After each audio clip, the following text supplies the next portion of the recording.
आप सरकार की एक ही है खूबी, आप सरकार की एक ही है खूबी, पूरी तरह से ये भ्रष्टाचार में है डूबी। आप जानते हैं भारतीय जनता पार्टी ने इस मंच से और जो हमारी प्रदेश इकाई है उसने पुरजोर तरीके से अरविंद केजरीवाल जी का भ्रष्टाचार जो है उसको उजागर किया है।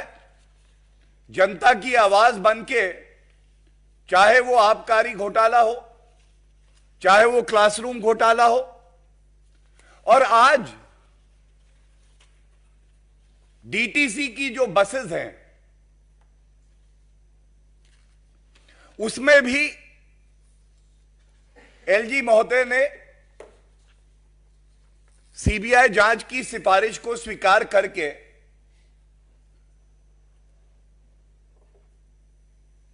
आगे बढ़ाया है। मैं सबसे पहले यह घोटाला है क्या, क्या अनियमितताएं पाई गई हैं और इन भ्रष्टाचारियों का मोडस ऑपरेंडी क्या रहता है, यह बताने का प्रयास करूंगा। दिल्ली की जनता सोच रही है कि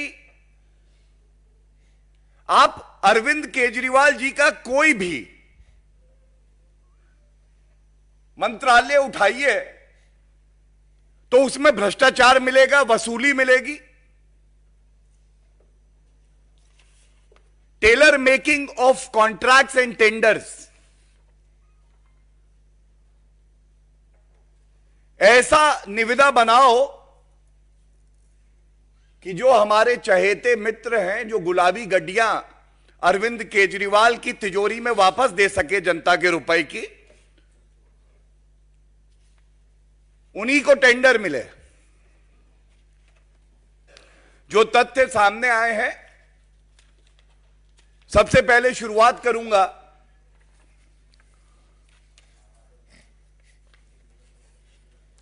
अरविंद केजरीवाल जी जब चुनाव दिल्ली का लड़े तो इनकी 10 गारंटी थी। आज यह कहना गलत नहीं होगा, अरविंद केजरीवाल पर्याय बन गए हैं भ्रष्टाचार का, लूट खसोट का।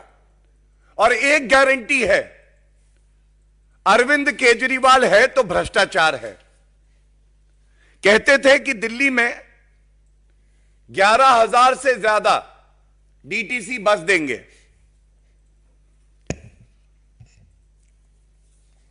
दिल्ली की जनता उम्मीद लगा के इंतजार करती रही, बस तो नहीं आई, लेकिन जो मामला सामने आया है 1,000 लो फ्लोर बसेस का है और इसमें तमाम इर्रेगुलरिटीज हुई हैं।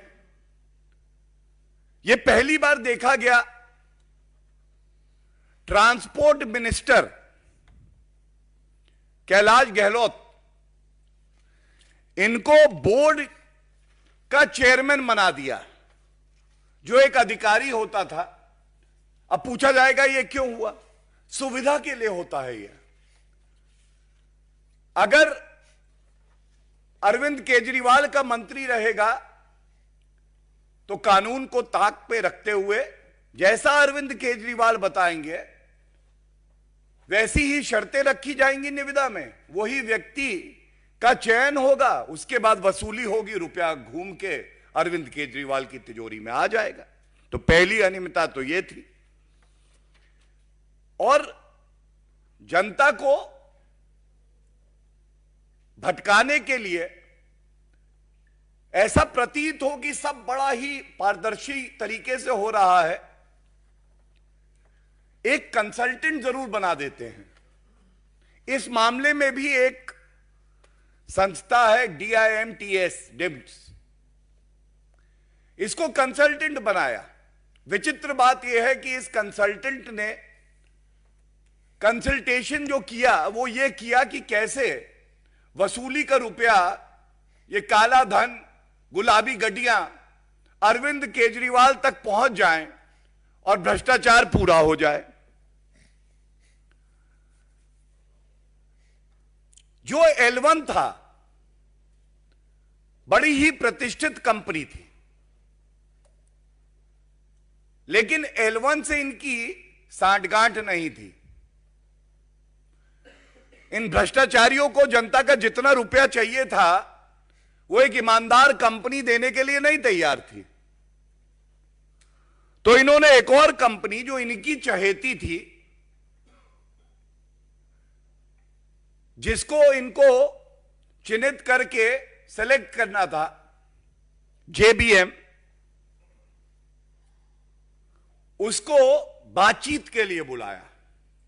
सवाल पूछा जाएगा, L1 जनता का कम रुपया खर्च करके आपको BS6 की 600 बसेस के लिए उन्होंने बिडिंग करी। आप बातचीत करते, दाम कम हो जाते, जनता का रुपया बचता और बसेस भी आती, लेकिन नहीं, क्योंकि JBM चहेती कंपनी थी, उसको बुलाया बातचीत करने के लिए, जो BS6 600 बसेस के लिए L1 नहीं थी और 400 बसेस BS4 थी। यह पूछना चाहेंगे, क्या आपने कानून नहीं पढ़ा है अरविंद केजरीवाल जी, या आपकी नीयत में इतना खोट आ गया है कि कानून को दरकिनार करके केवल वसूली करने के लिए आप कुछ भी करने को तैयार हैं? There are multiple judgments of the Honorable Supreme Court that there has to be a level playing field. समानता होनी चाहिए हर बिडर के लिए। आपके पास एक L1 बिडर था, आप अगर JBM से बात कर सकते हैं तो ये जो प्रतिष्ठित कंपनी थी, इसको बुला के भी बातचीत कर सकते थे।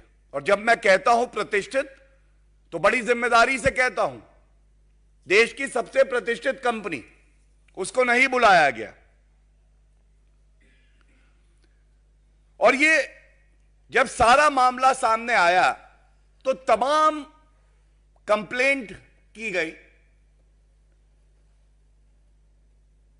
जो नागरिक हैं, जो ईमानदारी का झंडा लेके खड़े रहते हैं, जो चाहते हैं अरविंद केजरीवाल का भ्रष्टाचार पकड़ा जाए, उन्होंने भी कंप्लेंट दी। और इस बात को कहते हुए हमें गर्व है कि भारतीय जनता पार्टी ने भी, और मेरे साथ विजेंद्र जी भी बैठे हैं, इनकी भी एक कंप्लेंट है, इस मुद्दे को पुरजोर तरीके से उठाया। एक कमिटी का गठन हुआ, retired IAS officer OP Agarwal ji ने जो सारे बिंदु थे उसका गहरा अध्ययन किया, और गहरा अध्ययन करने के बाद एक रिपोर्ट दी गई। और इस रिपोर्ट में बिल्कुल स्पष्ट हो गया कि तमाम ऐसी अनियमितताएं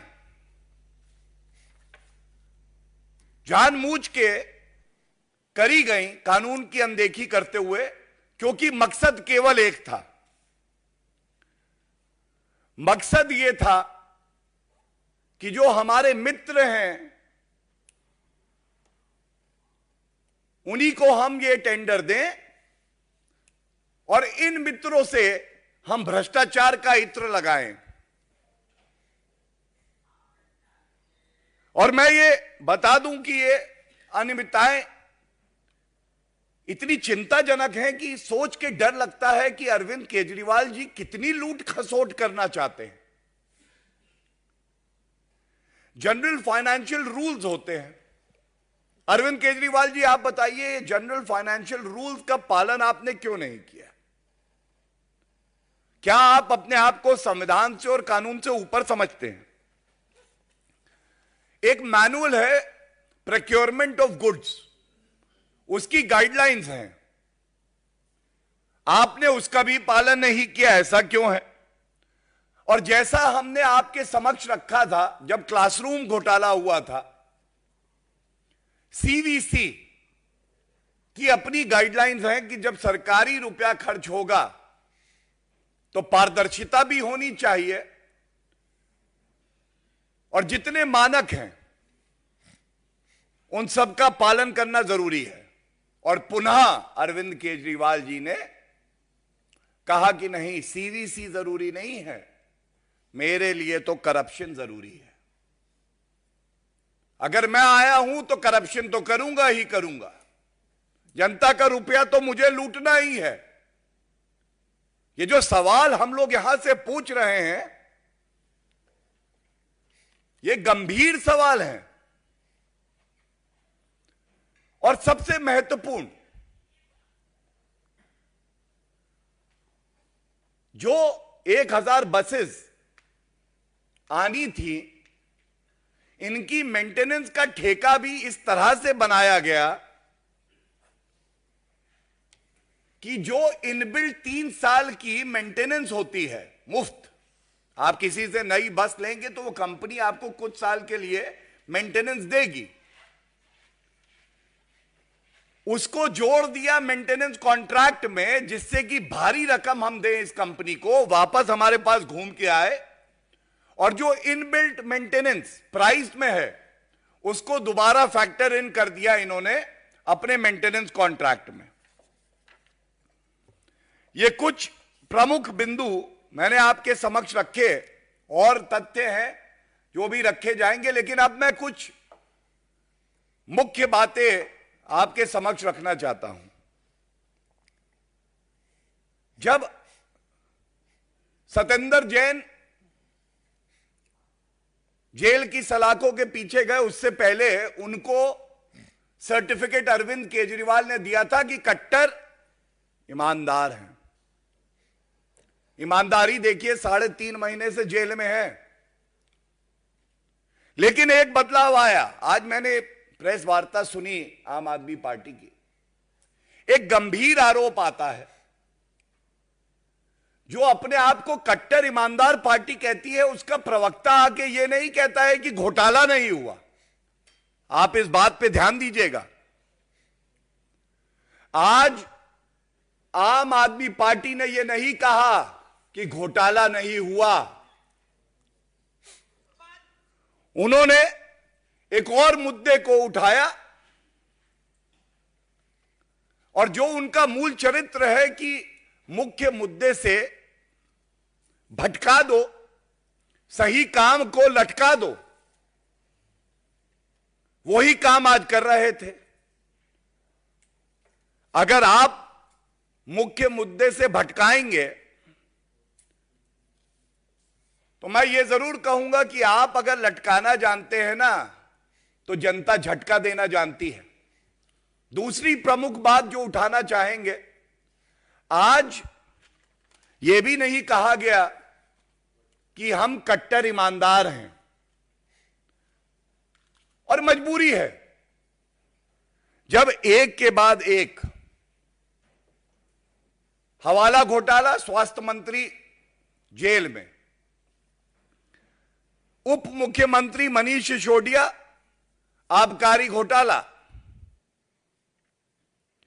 अब ट्रांसपोर्ट डिपार्टमेंट का डीटीसी बस घोटाला, पंजाब के स्वास्थ्य मंत्री घोटाला करके जेल में जा चुके। तो अब कैसे कहेंगे हम कट्टर ईमानदार हैं? और जनता भी समझ गई है ये कट्टर बेईमान है। एक बात और इनकी प्रेस वार्ता में आई, और जनता बड़ी समझदार है, वो भी अचंभित थी। इन्होंने कहा कि देखिए, जब बस आई नहीं तो घोटाला कैसे हुआ? अरविंद केजरीवाल जी, चोर शातिर है, चोर चोरी करने जाता है, पुलिस दबोच लेती है, जनता पकड़ लेती है। चोरी करने से पहले पकड़ा जाता है, चोर कहता है मैं ईमानदार हूं क्योंकि चोरी नहीं करी। चोरी करने का प्रयास, मंशा जो आपकी है, और क्या यह सत्य नहीं है कि आपने शिकायत जब आई तो ये जो 1000 बसेस का जो टेंडर आपने अवॉर्ड किया था, इस पे रोक लगाई। ये तथ्य आपने जनता के बीच में क्यों नहीं रखा? अपनी तरफ से आप भ्रष्टाचार पूरा कर चुके थे, वसूली हो चुकी थी, काला धन आपकी तिजोरी में पहुंच चुका था। लेकिन जब एक मजबूत विपक्ष दिल्ली में भारतीय जनता पार्टी है और अपनी जिम्मेदारी का निर्वहन करके शिकायत करी, जनता की आवाज बनी, आप पे दबाव बना, आपको लगा हां हमारी चोरी पकड़ी गई है, तब आपने कहा ये जो अवार्ड दिया है बसेस का, इस पे रोक लगा दी जाए। अरविंद केजरीवाल जी, आपसे पूछना चाहेंगे, क्या यह तथ्य सही नहीं है? और आज यह जरूर आपसे पूछा जाना चाहिए, आप इधर उधर की बात मत करिए। आप हमें जो प्रश्न हम यहां से उठा रहे हैं उनका उत्तर जरूर दीजिए। आप ये बताइए, ऐसा क्यों है कि आपकी मोडस ऑपरेंडी, सबसे पहला दोस्तों को बुलाओ, अरविंद केजरीवाल उन दोस्त से कहें तुम मुझे गुलाबी गड्डियां दो, मैं तुम्हें टेंडर दूंगा। उसके बाद ये जो चहेते हैं ये बैठते हैं अरविंद केजरीवाल जी के साथ। ये मोडस ऑपरेंडी का दूसरा कदम है। टेंडर दिल्ली की भ्रष्टाचारी सरकार में सरकार नहीं बनाती है, वो मित्र बनाते हैं। वो बताते हैं अरविंद केजरीवाल जी थोड़ा सा क्वालिटी कम हो जाए चलेगा, रुपया बढ़ा देते हैं आपका। कहें ठीक है भाई। तो टेलर मेकिंग ऑफ टेंडर, काट छाट ऐसी करो कि कोई और ना क्वालिफाई करे, केवल मित्र ही आए। तीसरा, फिर केवल मित्रों को टेंडर जो है वो दे दिया जाता है, बाकी सब बाहर हो जाते हैं। जब टेंडर दिया जाता है तो वसूली भी पूरी हो जाती है, और जब वसूली पूरी हो जाती है तो दो उदाहरण दूंगा। आबकारी घोटाले में जब पकड़े गए तो वही नीति जो कह रहे थे अच्छी है उसको वापस ले लिया और यहां पे टेंडर दे के रोक लगा दी। ये क्या दर्शाता है कि जब चोर पकड़ा जाए तो कहे कि नहीं भाई गलती हो गई, माफ कर दीजिए। लेकिन चोरी तो की ना अरविंद केजरीवाल जी आपने। इसीलिए आज दिल्ली की जनता यह कह रही है, ऐसे मुख्यमंत्री को जिसके हर मंत्रालय में भ्रष्टाचार है, मुख्यमंत्री की कुर्सी पर बने रहने का कोई हक नहीं है। और हम ये उम्मीद करते हैं ये जो मुख्य बिंदु उठाए हैं इस पे अरविंद केजरीवाल जी जरूर उत्तर देंगे। धन्यवाद। अभी आतिशी भी प्रेस कॉन्फ्रेंस कर ली तो क्लियर जवाब अभी तक नहीं मिले हैं, बल्कि एलजी के ऊपर पूरा ब्लेम डाल रहे हैं। क्या करें? देखिए, एक विशेषता आम आदमी पार्टी की है, जब जग जाहिर हो गया कि आप नहीं पाप है, हर जगह भ्रष्टाचार है, आप जनता का सवाल पूछिए, वो इधर उधर की बात करने लगते हैं। और मैं ज्यादा समय ना लूं, लेकिन एक बात जरूर कहूंगा, आबकारी घोटाले में विदेशी न्यूज़पेपर दिखाने लगते हैं, हमारे एमएलए को तोड़ा जा रहा है, तथ्य बाद में सामने आ जाते हैं। आज सच्चाई यह है कि दिल्ली की जनता को जो सुविधाएं मिलनी चाहिए थी उसमें आप घोटाला कर रहे थे, भ्रष्टाचार कर रहे थे, काली कमाई इकट्ठा कर रहे थे। और अरविंद केजरीवाल जी, आप मस्त रहे, जनता त्रस्त रहे, यही आपका उद्देश्य है, यही मकसद है। और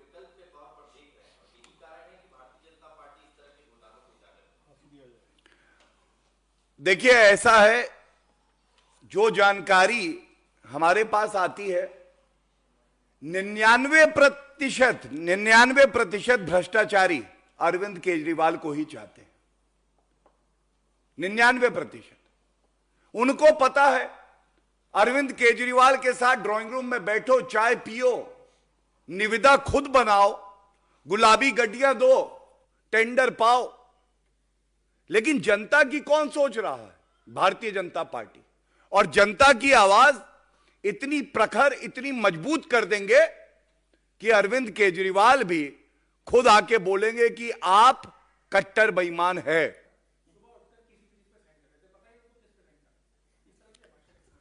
मैंने वो सुना और मैं आपका धन्यवाद देना चाहूंगा। आज कहा जा रहा था कि हर सुबह एलजी महोदय उठते हैं और एक नई चिट्ठी लिख देते हैं।